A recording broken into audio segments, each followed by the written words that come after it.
আসন কেন্দ্রের মানুষের সামনে একটাই রাস্তা, একটা হলো বহিরাগত প্রার্থী টিএমসি, আর আমি হলাম এলাকার প্রার্থী। 2021-এ আমাকে হারিয়ে একজন বহিরাগতকে জিতিয়েছিল। নিশ্চয় হাসন কেন্দ্রের মানুষ এবং হাসন কেন্দ্রের মাটি কি পরিষেবা পেয়েছে আপনারা জানেন এবং বুঝতে পারবেন। তবে এবার হাসন কেন্দ্রের মানুষ আর ভুল করবে না, তারা বহিরাগত প্রার্থী চায় না। কি টিএমসি, কি বামফ্রন্ট, কি বিজেপি, সমস্ত দল বহিরাগত কেউ চায় না। আমি হলাম হাসন কেন্দ্রের মানুষের জোট প্রার্থী। আমার লড়াই হবে নানুরের মাটির সঙ্গে মারগ্রামের মাটির। এবারে দেখার বিষয় কোন মাটির সম্মান। আমি হলাম মারগ্রামের মাটির লোক, আর তৃণমূলে যিনি প্রার্থী হয়েছেন তিনি হলেন নানুরের মাটির লোক। কোন মাটিকে মারগ্রামের মানুষ বেশি ভালোবাসে এবার দেখার বিষয়। এলাকায় আপনারা ঘুরলেন, আজকে কুনিগ্রাম অঞ্চলে যতগুলো বুথ আছে প্রত্যেকটি বুথই আজ পদযাত্রা, জনসংযোগ, স্ট্রিট কর্নার করব সে ধরনের পারমিশন করা আছে। আমার এখানে অঞ্চল সভাপতি আছেন, এখানকার অঞ্চলের যারা শাখা সংগঠনের দায়িত্ব আছে, বুথ সভাপতি, কীর্তন, গ্রাম পঞ্চায়েত, সমস্ত জনপ্রতিনিধি, ব্লক কমিটি, জেলার ছাত্রনেতা, যুবনেতা শুরু করে আমার এখানে ইয়াং নেশন, নবযৌবন সকলকে নিয়ে, আমার জেলা পরিষদের মেম্বার, মহিলা নেত্রী সকলকে সঙ্গে নিয়ে আমরা গ্রামগুলো প্রদক্ষিণ করছি। সন্ধ্যের মধ্যে দুনিগ্রাম গ্রাম পঞ্চায়েত প্রত্যেকটি বুথে বুথে আমরা গিয়ে হাজির হব মানুষের কাছে, মানুষের পাশে।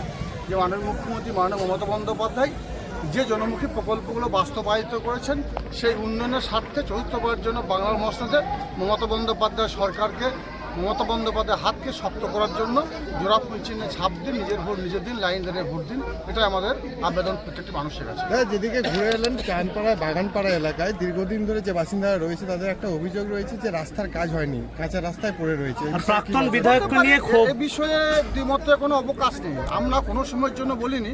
2011 থেকে 2025 মাত্র কয়েক বছরের ব্যবধানে আমাদের মাননীয় মুখ্যমন্ত্রী মাননীয় মমতা বন্দ্যোপাধ্যায় 100-তে 105% কাজ করে দিয়েছেন। আমরা বলেছি কোথাও 90%, কোথাও 95%, কোথাও 99%, কোথাও 100%, কোথাও 2-1% বাকি থাকতেই পারে। সেগুলো আগামী দিনে দেখে দেবো। যার জন্যই তো আমরা গ্রামে গ্রামে বুথে বুথে গিয়ে, পাড়ায় পাড়ায় গিয়ে সেগুলো আমরা দেখছি। আর আপনি যে রাস্তাটার কথা বললেন, এখানে আমাদের বুথ সভাপতি রয়েছে, অঞ্চল নেতৃত্ব রয়েছে, ওই রাস্তাটা স্যাংশন হয়ে গেছে, কাজ শুরু হবে। জেলা পরিষদ থেকে শুরু হবে কাজ। সিউড়িতে 4 জওয়ানকে সাসপেন্ড করা হয়েছে ক্যারাম খেলার দেখুন, এগুলো আমাদের বলার বিষয় নয়, এ বিষয়ে আমাদের মন্তব্য করা সমীচীন নয়, কারণ এটা ডিফেন্সের ব্যাপার, বিষয়টা ওরাই। ঠিক আছে।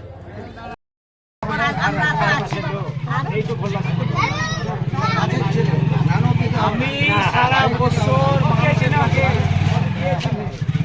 সারা বছর থাকি, আমি কি কেউ নয়, আমার কাছে কেউ যায় সারা বছরের কোনো কাজের জন্য, আমি কোনো সময় তাকে ফেরাই না।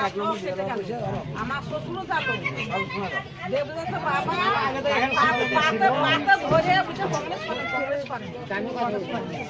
আমার স্বামী সিপিএম ছাড়া দুটো আমরা মারতে গেছিল। আমার স্বামী আজ পর্যন্ত আমার ঘর নাই, আজ পর্যন্ত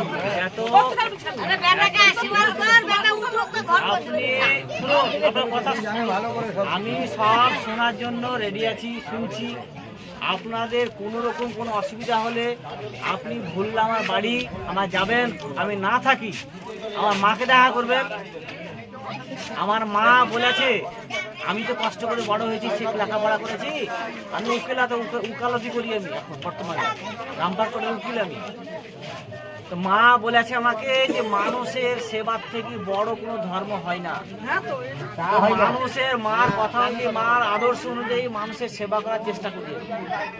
সিপিএম পার্টিতে বাঁচার কারণটা হচ্ছে সিপিএম পার্টি গরিব মানুষের পার্টি, যারা পিছিয়ে তাদের পার্টি, তার জন্য এই পার্টিটা আমি করি।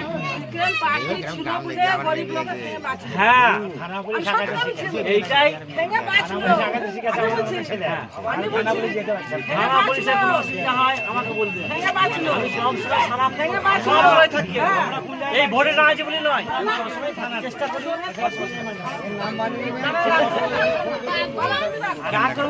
আপনি হচ্ছে আমার মায়ের তুল্য মানুষ, আপনার কথা থাকবে শুনতে হবে।